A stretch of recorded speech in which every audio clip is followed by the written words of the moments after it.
Día 10. Los estigmas y la muerte de San Francisco de Asís. El 14 de septiembre, día de la exaltación de la Santa Cruz, por la noche, un serafín de alas de fuego, venido directamente de Isaías, llevando la imagen del crucificado, bajó del cielo sobre Francisco. En contemplación, fuera de su gruta, imprimió en su carne las huellas del suplicio, así como la transverberación de la lanzada en el costado derecho.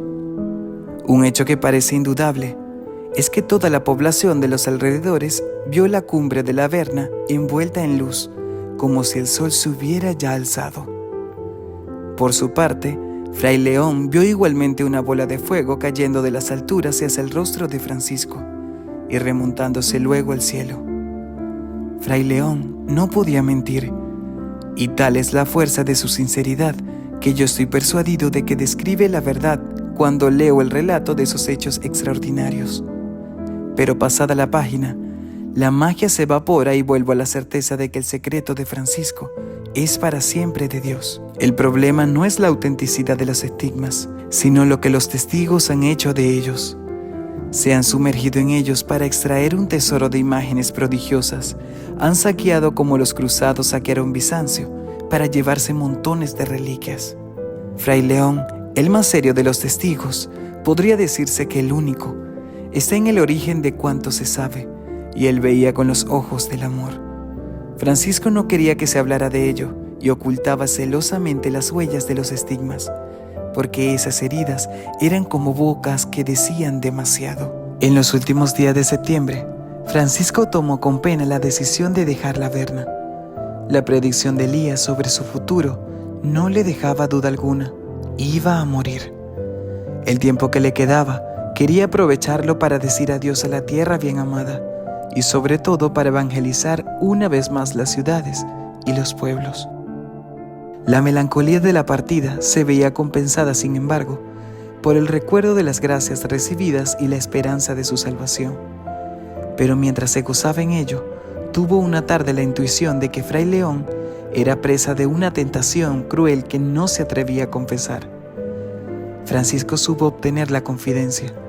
No se trataba de una tentación carnal, sino muy al contrario de lo que experimentaba Francisco, del terror de no salvarse. Francisco tomó una pluma y con su gran escritura desmañada trazó estas palabras sobre una hoja que ha llegado hasta nosotros. Que el Señor te bendiga y te guarde. Que el Señor te muestre su rostro y tenga misericordia de ti. Que el Señor vuelva su rostro hacia ti y te conceda la paz. Que Dios te bendiga, Fray León. Firmado con la famosa Tau e incluso adornado con un pequeño dibujo representando a Fray León, aquello hacía pensar en un pasaporte para el paraíso. Y loco de alegría, Fray León lo tomó y lo guardó sobre su corazón hasta su muerte. Hoy se encuentra en Asís, en la capilla de las reliquias de la iglesia inferior. Los habitantes acudían en masa a él, pero no los dejaba poner los labios sino en el extremo de sus dedos, para guardar el secreto de los estigmas, pero no podía impedir que la llaga de la lanzada sangrara bajo su hábito. Fray León, que no se apartaba de él, le curaba lo mejor que podía.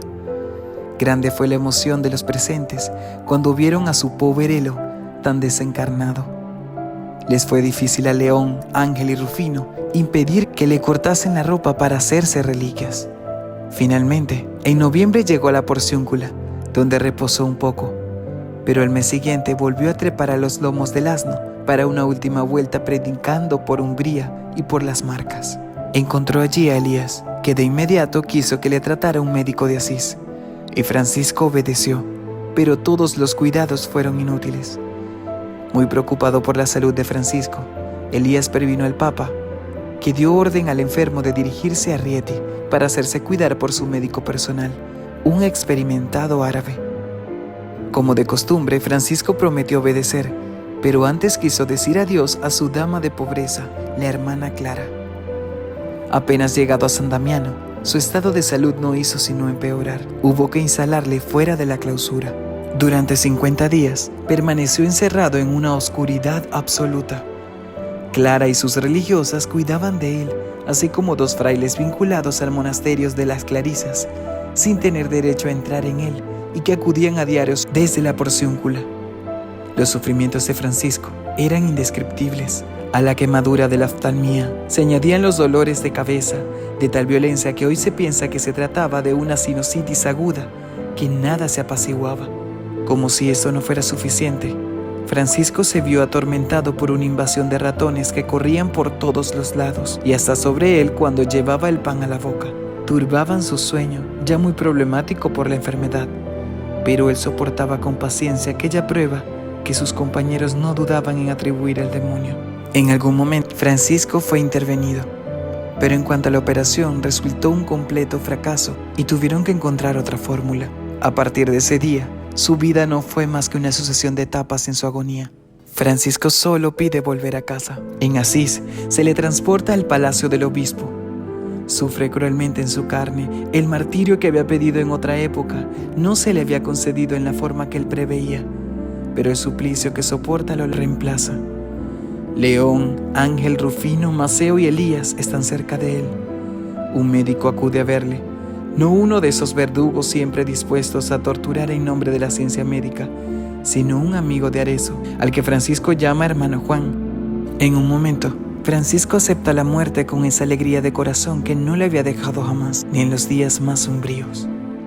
Cuando oyó el veredicto del médico, hizo llamar a sus frailes Ángel y León y les pidió que entonaran el cántico de las criaturas. Ellos obedecieron. Con una voz al borde del sollozo entonaron uno de los más bellos cantos de alegría que se haya elevado de la boca del hombre. Queda la bien amada Clara, a la que envió una carta dictada la víspera, porque sabe que está enferma y teme morir sin volver a verle. Como Clara no puede dejar la clausura, la consuela con palabras que solo él puede encontrar, dándole su bendición y la absolución de todas las faltas posibles a sus órdenes. Con todo, lo más importante del mensaje es confiado al fraile que le lleve enseguida la carta. Dirás a la dama Clara que rechace el dolor y la tristeza que experimente al pensar que ya no me volverá a ver, que sepa que antes de su muerte, ella y todas sus hermanas me volverán a ver y recibirán de mí un gran consuelo. Cuando me vean en las últimas, me acostarán desnudo sobre la tierra desnuda y me dejarán allí incluso en mi último suspiro, el tiempo necesario para recorrer una milla a pasos lentos. Clara está allí con sus hermanas, y todas ellas miran en silencio un largo rato. Llegada la mañana del domingo 4 de octubre, el cuerpo de Francisco es colocado en unas angarillas para el último viaje a Asís, mientras los frailes y todo el clero cantan himnos, pero se detendrán en San Damiano ante el convento de las Clarisas, a las que se han prevenido y esperado en el momento. Se acercan las angarillas, los frailes levantan el cuerpo, estirando al máximo los brazos. Clara está allí con sus hermanas, y todas ellas miran en silencio un largo rato. Francisco ha cumplido su palabra. Las hermanas no se cansan de verlo y amarlo, pero debe partir. Una última mirada, y la reja es puesta en su lugar. Todo ha terminado. San Francisco de Asís, ruega por nosotros.